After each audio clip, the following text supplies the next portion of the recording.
Revelation isn't prophecy, it's programming. They told you the book of Revelation was a warning. They told you it was prophecy, a divine message about what's to come. But what if I told you it wasn't prophecy at all?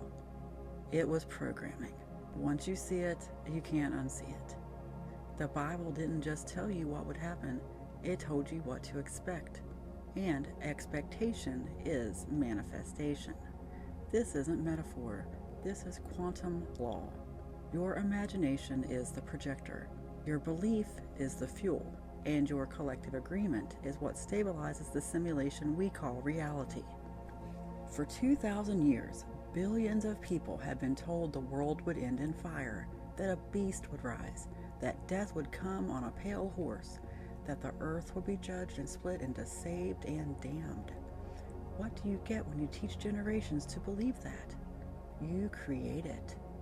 You create wars, famine, disease, and division, not because it was God's plan, but because it was the only vision they were allowed to believe in. Revelation isn't unfolding, it's being downloaded by us. So why did Jesus focus so much on the mind? Your life was never meant to be lived like this. Jesus never told you to fear the future. He told you to master your mind. He said, "Whoever looks at a woman with lust has already committed adultery with her in his heart." Matthew 5:28. He also said, "If you have faith the size of a mustard seed, you can move mountains." Matthew 17:20. The mind is mentioned throughout the Bible, including the Old Testament. "As a man thinketh in his heart, so is he." Proverbs 23:7.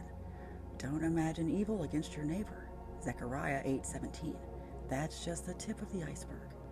Why are these verses so important? Because they reveal the truth. Imagination is creation. The mind is the womb. Every thought is a seed. That's why they had to demonize imagination, because a free, awakened imagination is unprogrammable. So, who tricked you? This deception is ancient. It didn't start with the Bible. It started with priests and empires who knew how the mind worked, who studied dream work, ritual, hypnosis, vibration, and sound. They knew words were spells. They knew collective thought shaped physical form, so they wrapped fear in sacred language and called it prophecy. They made you afraid of your own imagination, afraid to question, afraid to visualize anything but judgment. That's not divine. That's control. You live in a collective hologram. This realm is not solid. It's energetic, holographic, responsive. It runs on collective frequency.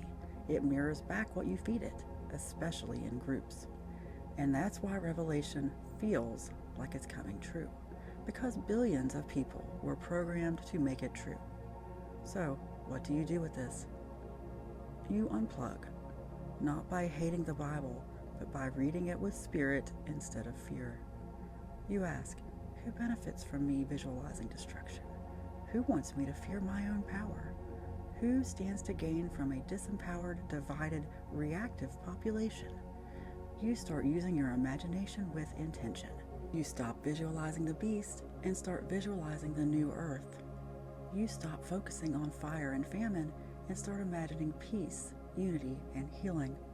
You stop fearing the mark of the beast and start activating the seal of light already within your DNA. Because the real revelation is not about the world ending. It's about the veil lifting. And once the veil lifts, you'll see it was never about punishment. It was about remembering that you are the one shaping this realm. You are not here to suffer through a script written for you. You are here to rewrite it, because Christ consciousness is not a prophecy. It's the antidote. The system was afraid of your imagination, because your imagination is the doorway to God.